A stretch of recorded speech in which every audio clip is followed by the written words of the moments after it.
Sunday morning, isn't it? And we're not as empty as, still got people here. Thanks for being here again today. First, a quick show of hands. How many people saw a show last night?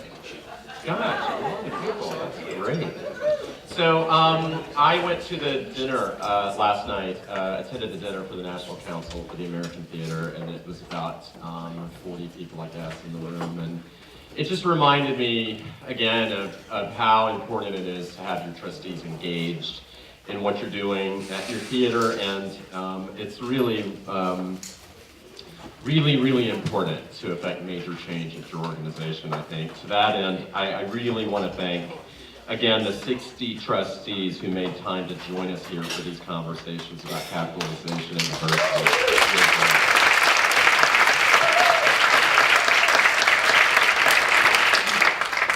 So now we're going to continue our focus on diversity that we began yesterday afternoon, and I hope you believe, as we do, that both inclusive practices and capitalization are essential to the vitality of our institutions.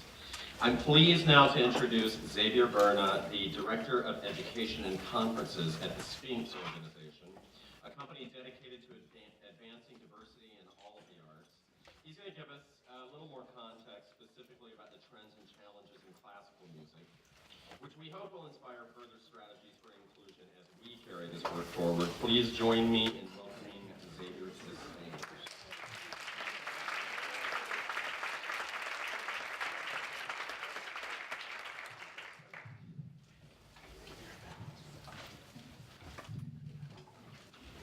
Xavier. Good morning, everyone. Thanks so much for meeting with me today on this early Sunday morning. I just wanted to quickly send out a special thank you to Teresa Irene for inviting me to speak at the conference. This has been such a great experience for me. I've been learning a lot. Thank you to the entire TTG team for putting this together. I know from experience, and I'm a one-man band at Sphinx Con, to put such an event together takes a lot of work. So thank you. This has been really great. And to Delphina for helping me coordinate the presentation. It's really great to be here with all of you today. Just to kick it off, I'd like to start off with a video that portrays responsibility. This one is from August Wilson's famous plays Fences, which features Denzel Washington and Chris Chalk. I believe this is opening night performance on April 26, 2010 at the Court Theater here in New York.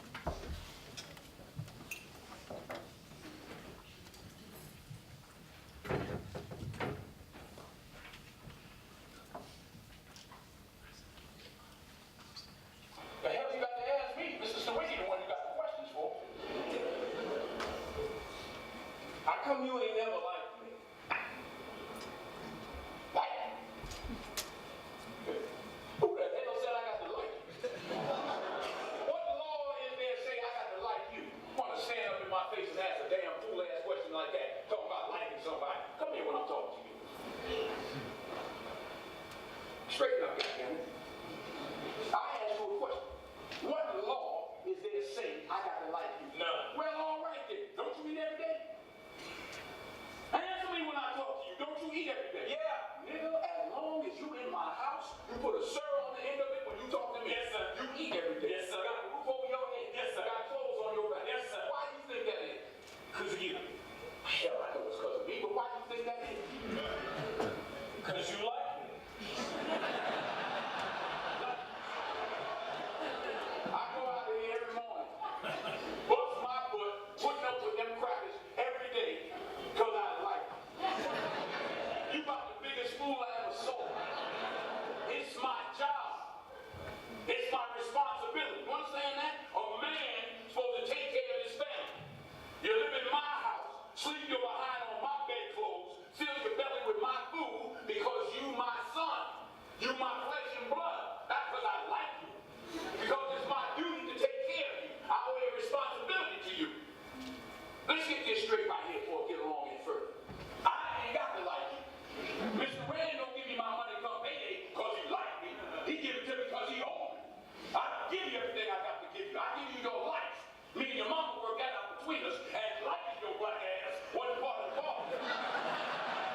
That was not only profound and evocative, but humorous as well.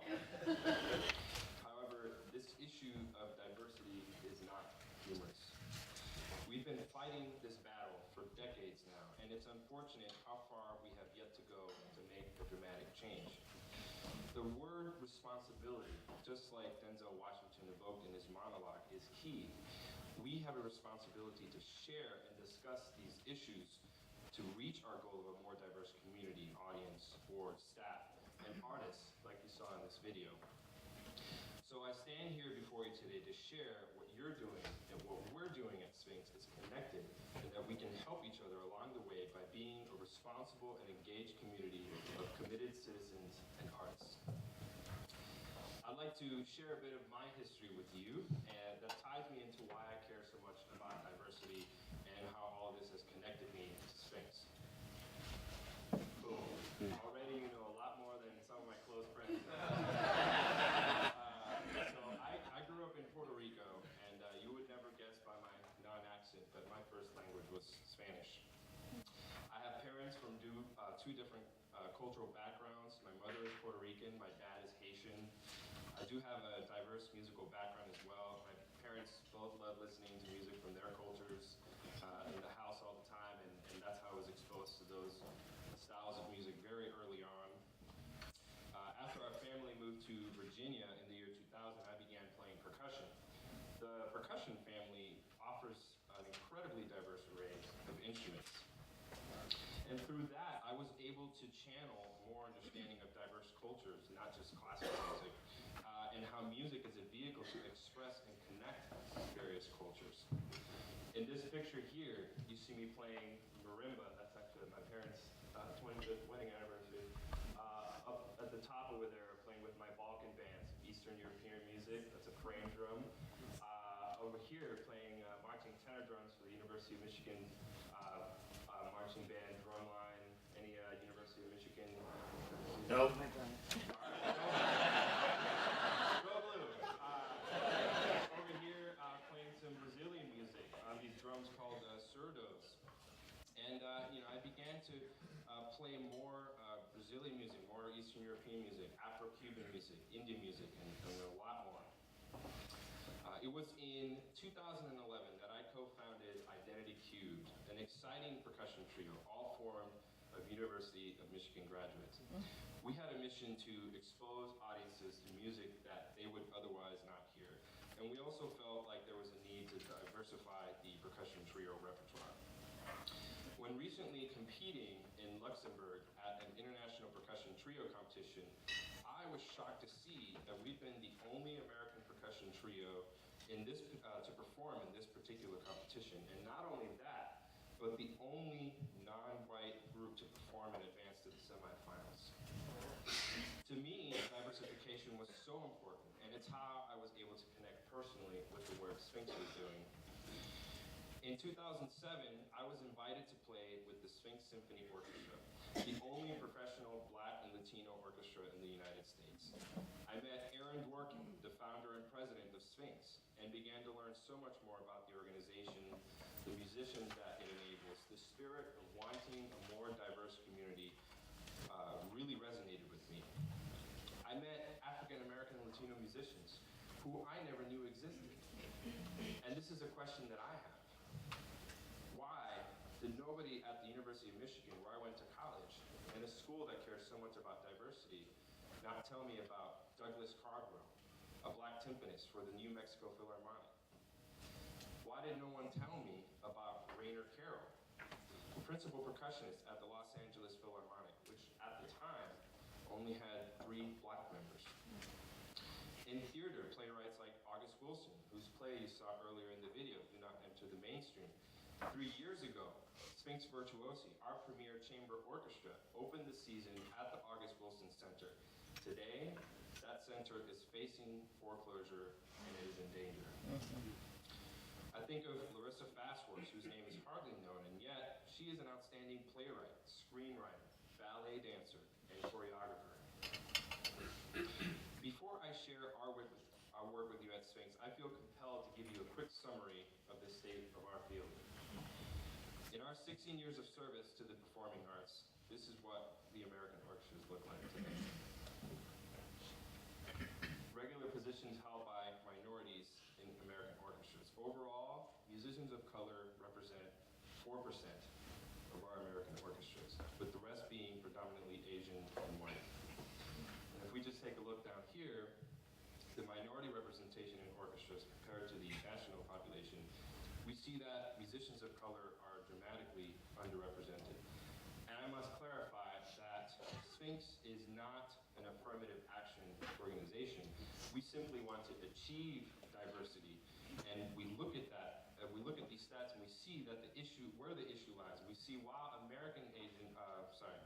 Asian Americans are overly represented in orchestras, Latinos and African Americans remain the most underrepresented in the orchestras. We see a similar trend looking at higher or administrative positions held by minorities in American orchestras. Currently, 4% of music directors and conductors are Latino or African American. We have less than that, less than 4% of education and community relations directors. Much less than that, 0.4% represents our executive directors, and 0% artistic administrators of color working in our orchestras today. Clearly, there's much more work to be done here in my sphere, which is primarily music. In theater, it's plans like TCG's multi-year 6-point diversity and inclusion initiative that will help this issue of diversity.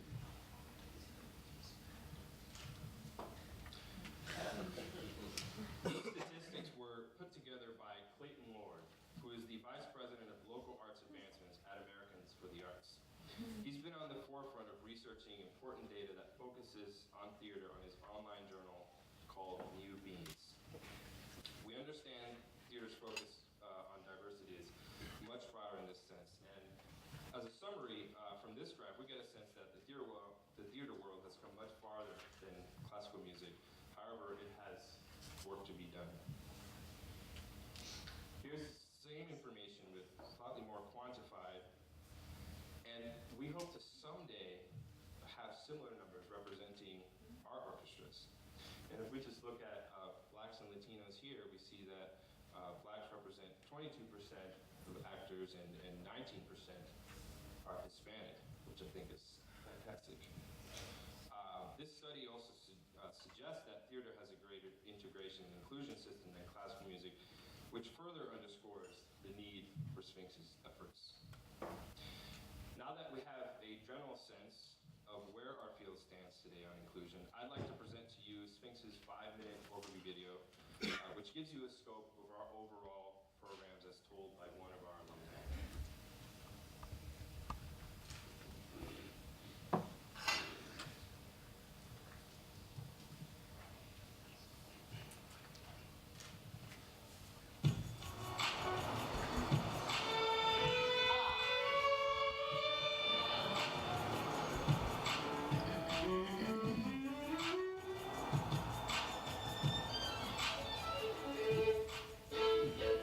I may be only 15 years old, but already the Sphinx organization has changed my life. I'm Randall Gooseby, and I was fortunate to be the 2010 Junior Division First Place Laureate of the annual Sphinx competition. In literally all of the musical environments that I found myself in, from starting a violin at the age of 5, all the way up through working on my degrees at the University of Michigan, I was the only minority, or maybe one of less than a handful.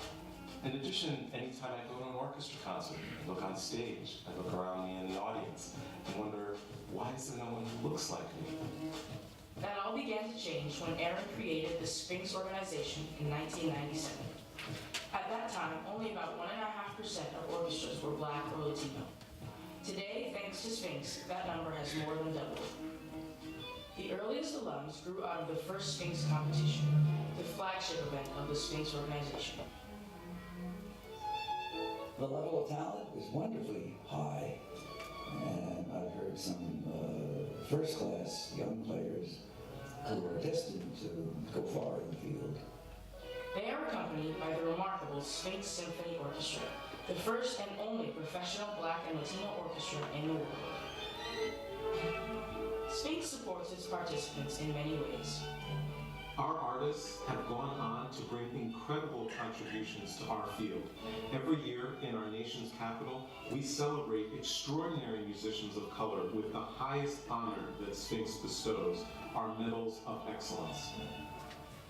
Laureates perform as solos with major orchestras, and through the creation of new and exciting chamber ensembles, Sphinx is introducing its talented alumni to the world. And let your ear be your guide. I think the Sphinx organization is so incredibly important. What I love about this organization is that it tries to achieve in our society an equilibrium of people who are incredibly talented and motivated to be part of every aspect of our society, including musical society. Talent does not pick demographics. We've been able to have a tremendous impact here in the United States. And as we looked at some of the opportunities for our artists, we began to even look across the seas and abroad. Sphinx UK is Southbank Centre's first international partner. As we've looked abroad at various potential partners, it all comes down to 3 or 4 great projects around the world, which Sphinx is one. This kind of change starts with education, a critical part of everything Sphinx does. So many studies really advocate for arts education and music education in school because of the positive effect that it has on academic achievement and scholastic aptitude. The arts are great for them. They spark intellectual curiosity and they spark creativity. With that in mind, Sphinx has created Sphinx Stars, a competition to showcase Detroit's greatest talents in all musical genres and cultural backgrounds. The Sphinx Overture program introduces young people in underserved communities to violin performance. Instrument usage and lessons are provided free of charge. Helping to further those dreams, the Sphinx Performance Academy provides an intensive summer education program at Sphinx partner institutions in Chicago and in Ohio. The Sphinx Performance Academy is a tuition-free summer music program for minority youth aged 12 to 17. It gets instruction in private lessons and quartet playing, and it culminates in a final concert on the last day of each program. Sphinx is more than just an organization promoting minorities in classical music. It's a movement, one being recognized by media outlets around the world. From the halls of the White House, where Sphinx founder Aaron Dworkin recently became President Barack Obama's appointee to the National Council on the Arts, to Sphinx laureate performances and partnerships abroad, the Sphinx organization is being noticed. In our first 15 years, we've been able to literally transform the lives of tens of thousands. And now, Sphinx Con is bringing together global leaders from across the performing arts sector and beyond as we empower ideas for diversity in the arts. But there is tremendous work that still needs to be done. I'm just in awe of what Sphinx has accomplished, but even more excited about its future. I am Sphinx. I am Sphinx. I am Sphinx. I am Sphinx.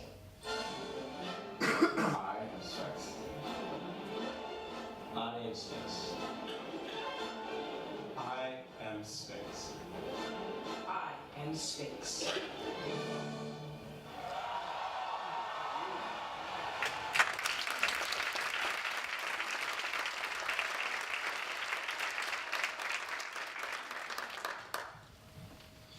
we used to have this other rendition of the video, and when I was there in 2007, I used to have a fro. So imagine that. They took it out. Probably not good for publicity.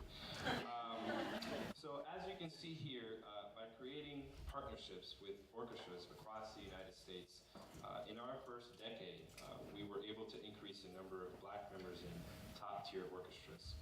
Some of these orchestras have featured our competition laureates and also have members in their ranks.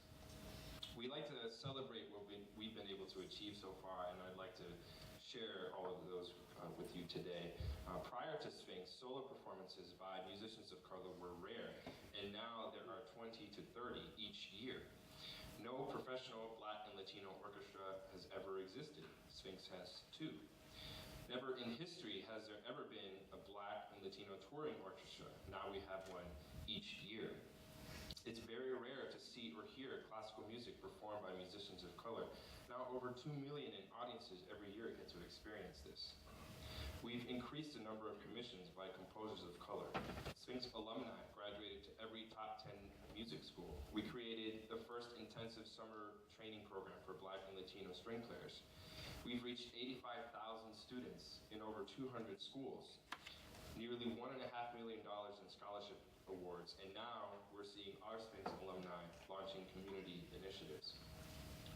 And while these are important benchmarks, we've seen that there is much more work to be done. And with that, a key new initiative aims to tackle diversity and inclusion from a broader vantage point. SphinxCon is our national conference focusing on the issues of diversity and inclusion across the performing arts. We invite leaders from across all sectors, as well as those representing the philanthropic community and business world, to come in and share their thoughts, challenges, ideas, solutions to diversity and inclusion issues. We have leaders from the field of theater coming in to speak. Teresa Eyring will be joining us for the second time. Clayton Lord, whose research you saw earlier in my presentation. Abel Lopez from Gala Theater Hispanic will be joining us this year as well. And in the past, we've had the amazing Delroy Lindo serve as our featured speaker. At SphinxCon this year, we will discuss diversity not only from the standpoint of gender, race, and ethnicity, but also artists with disabilities. One of our featured speakers is Adrian Anantuan, a solo violinist born without a right hand. We will also discuss arts in the military and their incredible healing value. I'm inviting all of you to join us this February, Friday the 21st to the 23rd, to continue this conversation that we started this weekend. I invite all of you to go to our Google community page on our website, sphinxcon.org, and post your thoughts, your questions, your concerns, challenges, ideas, and solutions, which will for sure shape the convening. As Denzel Washington stated earlier in his monologue, it's our responsibility to have these important conversations to achieve the goals that we have set for ourselves.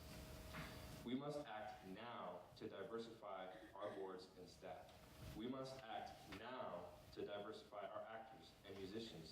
We must act now to diversify our community. We must act now because it's our responsibility and no one else is going to do the work for us.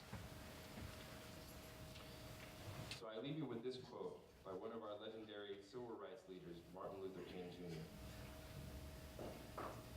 Change does not roll in on the wheels of inevitability. It comes through continuous struggle. History will have to record that the greatest tragedy of this period was not the strident clamor of the bad people, but the appalling silence of the good people. Our lives begin to end the day we become silent about things that matter.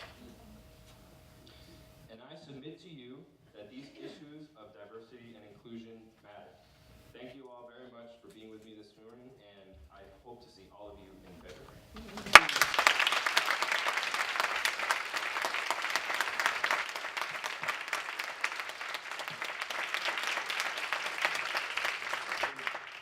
Join me over here. Sure.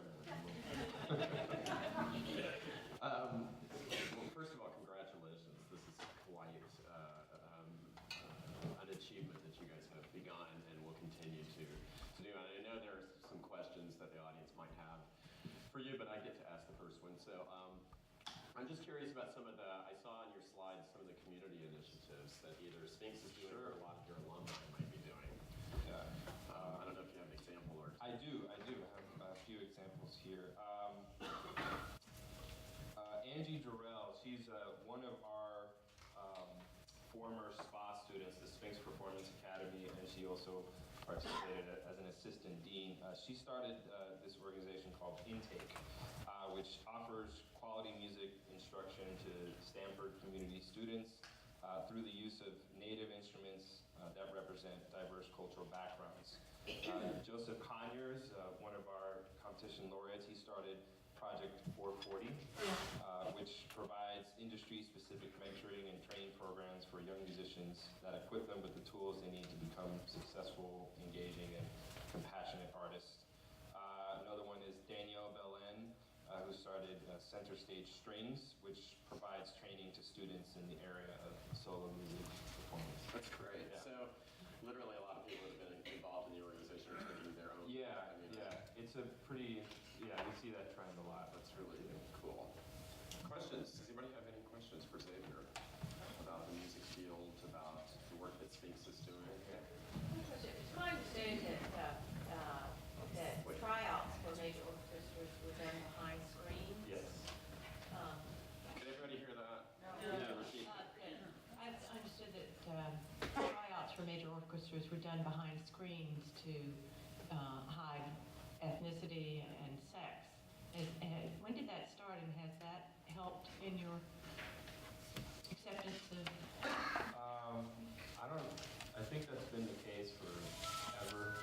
I'm not exactly sure if it started at a specific point. But we're still, from the stats that you saw, clearly it's, there is some, it's a complex issue, really. There's a lot of discrimination. There's just not enough effort from our field to try to create enough awareness, not enough access to music at a young age, for some students, musicians of color specifically. So that really is the key thing there, which is why we have our beginning violin programs that we offer in Detroit and to bring the level of talent up so they have a chance to transfer. Yes. We're running. So what do you think causes the difference between the amount of Asians that are in the orchestras, which are double the national percentage, and the amount of Blacks and Hispanics, which seem far less than the national percentage of people? Is it just what you're saying, the lack of access to education, or is there also something, I'm so torn up about this issue because I think it is so important to create diversity and inclusion, and yet some part of me wonders if we're striving for a homogeneity which will be authentic to who we are. Is there potentially less interest in classical music by some of these races, and so they get more involved in other kinds of music, and it would be equally as odd to see an Italian in a Russian band, or, so I'm just asking too, could it be also cultural preference that has, I don't know, but I'm just asking. Yeah, that's a good question, and I could tackle this from a lot of angles. I just want to reference Yo-Yo Ma and say that what he said at the end of his talk is that talent doesn't pick demographics, and when we offer beginning violin classes to minorities,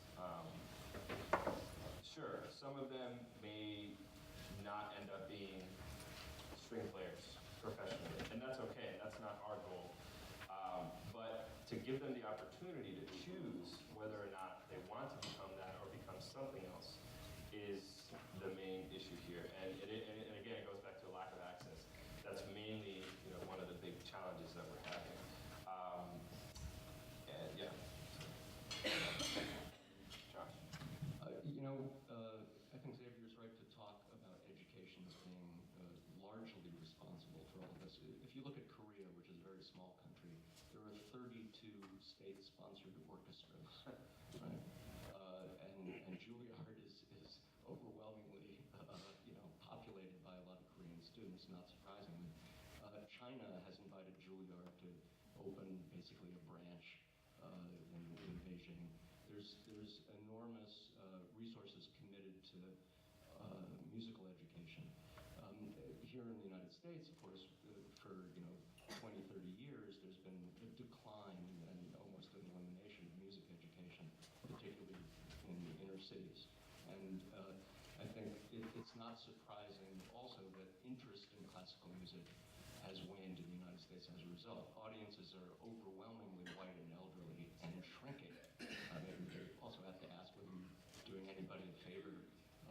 launching them on a career in classical music in the United States. And I think that the blind audition process has done a lot to change the gender and the ethnicity mix in American orchestras, but it can't do anything about a lack of interest in American orchestras on the part of kids who might otherwise be musicians. That's not true in management positions, and on the podium where there's very few, as you point out, very few minorities, and only a couple of women having meaningful careers on the podium. So that has to do with things that this organization talks a lot about in terms of board education and other kinds of development programs. I'm curious, are you guys doing any work with boards and staffs? Oh yeah, no, we are on the same page there. That's a shocking statistic about artistic administrators. Not one. I mean, anyway. I have a question. Yeah. Hi, this is really exciting. I'm wondering if your organization is also involved in asking other orchestra organizations to take responsibility for some of this conversation as well? Absolutely. And can you describe some of that? Because I think some of the conversation that we've been having is around culturally specific theaters and how we as a field can be sure to support those theaters as we're starting to increasingly value diversity in the field as a whole. Yeah, no, absolutely. We are definitely making a call to all orchestras to set funding aside to create more opportunities for minorities to participate in orchestras. We have only 2 or 3 orchestras that have fellowship programs right now. Detroit Symphony Orchestra being one of them. But we need more of that. We need more orchestras to be involved and create those opportunities. And just to piggyback off of this, it could be a lack of interest, but I think it's more of a lack of access. I think it's just a lack of opportunity for them. And I believe, just from what I've seen from playing with the Sphinx Symphony Orchestra and all of the musicians that come year after year to compete, that there's no doubt that the talent is out there. Right? People are out there, but they just need to be given the opportunity and the access to do that. And we started very, very early on with that. Yes. Actually, we have a question here. Oh. I just wanted to say, I think one of the things that, to kind of reposition the question that you posed, your presentation does such a wonderful job of demonstrating the power of seeing yourself represented. Yeah. Because I look at this young man who says, I could have a career. And I mean, I'm sort of touched anyway because I grew up playing the violin. And I never saw anybody who looked like me. And just by virtue of seeing that and seeing the power and seeing people who have tremendous talent giving back, all of the alumni reaching down and creating programs. I mean, I think, and certainly August Wilson did that for our field, right? Just by virtue of seeing people on stage. I can't tell you how many young artists we hear at Penumbra Theater Company, it's an African-American theater company, who say, I didn't even know I could have a career. I didn't know that there were plays about me. Yeah, actually, I didn't know I could have a career in music. It wasn't until my sophomore year of high school. I was like, I just didn't even know that was available. I was just trying to follow my teacher's footsteps. He was teaching me percussion. I didn't know he went to school for music, but he was a computer science and something else, computer science major. And it was just like, I guess I'll just do that. But I was never really good at math. So I don't know why I thought to do that. And then all of a sudden he was just like, why don't you just go to music school? I was like, wait, I had that? I was like, all right. And then, but nobody tells you those things. And it's like, we gotta try to expose kids to that, early on. They need to know. Yes. What kind of success are you seeing statistically with the students who are being accepted into these top 10 kind of schools? That's one question I have.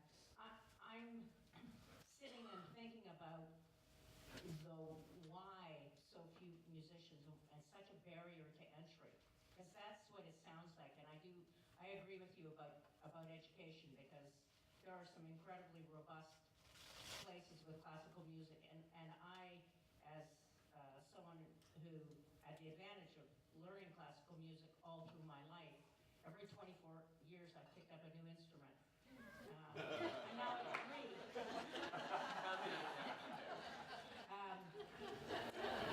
it seems that classical music is the basis of all music, and you can go anywhere in any form. And so I truly believe in classical education in acting and in music as well. But I'm thinking about how much orchestra players get paid and the barrier to entry that, because those of us in the arts, most of us started earning almost zero, and to get into an orchestra, and people talk in the orchestra world about sort of the nascent, the middle, the top orchestras, but those top orchestra players, and I think there's some serious crap going on with all of that, but I don't know how to describe it. So your question was? Two questions. Number one was, I want to know the effect of these top 10 music schools. It's like getting into a top 10 business school. Right. You want to network with the right people at the right time. I said, how much difference is that making? So taking people who are under 30, what influence is that having now, as opposed to under 35 or 40? Just leaving out the people who are 40 to 100 playing in orchestras. Okay. But the younger people, and then the classical education. You've already Well, so from the three alumni that I've talked to you about that have already begun community initiatives, they've been able to do that because the schools that they've gotten into, the top 10 music schools they've gotten into, have provided them the resources to do that and the network to be able to do that. But where are their careers going? Are they getting into these top orchestras? Oh, well, some of them, yes, some of them no. Some of them just don't want to. Right. Some of them are still struggling to get there, so they're trying to do something else in the meantime. Orchestra musicians tend to do that. They kind of hang out, do a lot of community orchestra playing and local stuff, freelance for a long time, teach before they can actually land a really sweet gig.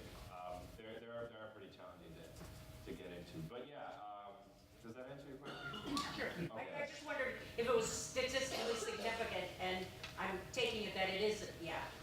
No. Yeah. Thank you. Thanks a lot for your presentation. Yes.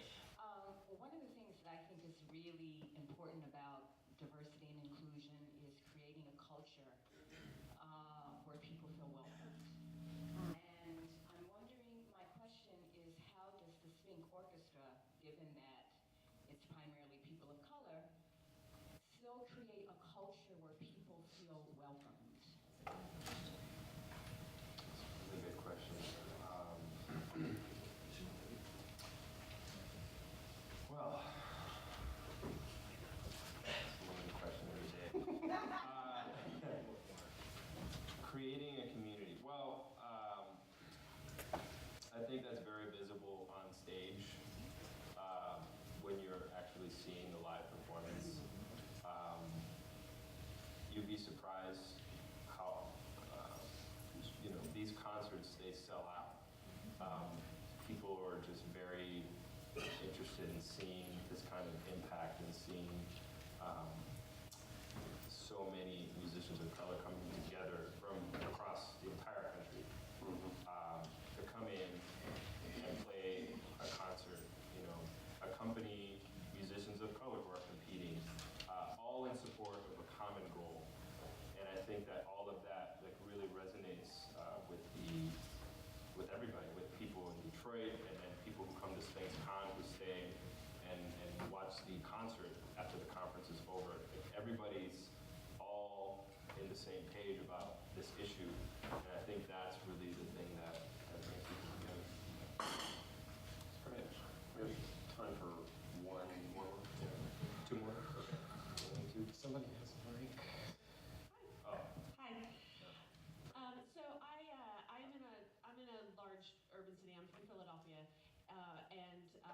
with a school district that is imploding. And I know that, you know, arts education is so important. And at least from what we've been seeing, even over the past 8 years, it is just completely disappearing from large urban areas. And I would venture to say that almost 100% of the arts organizations in Philadelphia have outreach programs into lots of different schools, elementary through high school. And I guess I'm just curious about Detroit and what is that, you know, what is that culture like? And I would actually probably say that 100% of people in this room have outreach programs for theater. And, you know, so are all music organizations in Detroit also having that outreach into schools where there's nothing to, you know, to really try and provide that access? Yeah, there are a few. They're definitely not as unique as what we have to offer. And Detroit's already a very immensely cultural and artistic place. That it, you know, there's a place for a lot of these types of organizations, and what we're doing is so unique and special to Detroit, which is given its current state. You know, we were still able to, you know, stay there strong and continue to offer what we offer. There are a couple of places. I know that Detroit Symphony Orchestra has civic youth ensembles that offer opportunities to all kids in the community. They have a huge educational program there, Wayne State University as well. And there are some smaller organizations, some, you know, people in the area who are musicians who are doing similar things. They're trying to provide access to kids who otherwise don't have access to arts integration classes. So, yeah. Okay. Oh. Hi, thank you for sharing that. And thank you for mentioning that teacher and how important that is. Yeah. I'm just a little bit curious in terms of your background. You went to University of Michigan, and the founder is from University of Michigan. Did he play like a mentorship role in terms of your development? We didn't go to school at the same time. So I actually didn't meet him until I think it was like second semester of my freshman year, and that's when I joined the Sphinx Symphony Orchestra.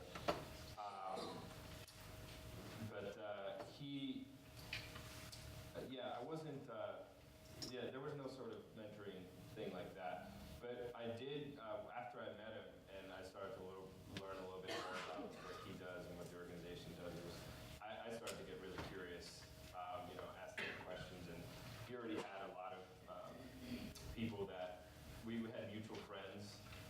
So it was just sort of like how I got involved in that. Yeah.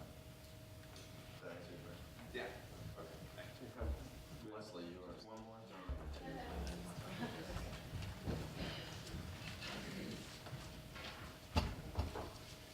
Hi, I'm Leslie. She's from East West Players Asian American Theater. I grew up in music, and one of the biggest deterrents was, and I have two brothers who are professional musicians. One of the biggest deterrents is, and I'm sorry, I'm going to do another preface. I think there's some parallels in theater going on in the orchestra world. One of the biggest deterrents was that in orchestras, a lot of times once a person gets a seat, they're there for life. Yeah. So how do we find access? Do we wait it out? Or it seems like Sphinx went ahead and just started it on, which is a lot of what's happening with theaters of color and ethnic-specific theaters. So how do you deal with that?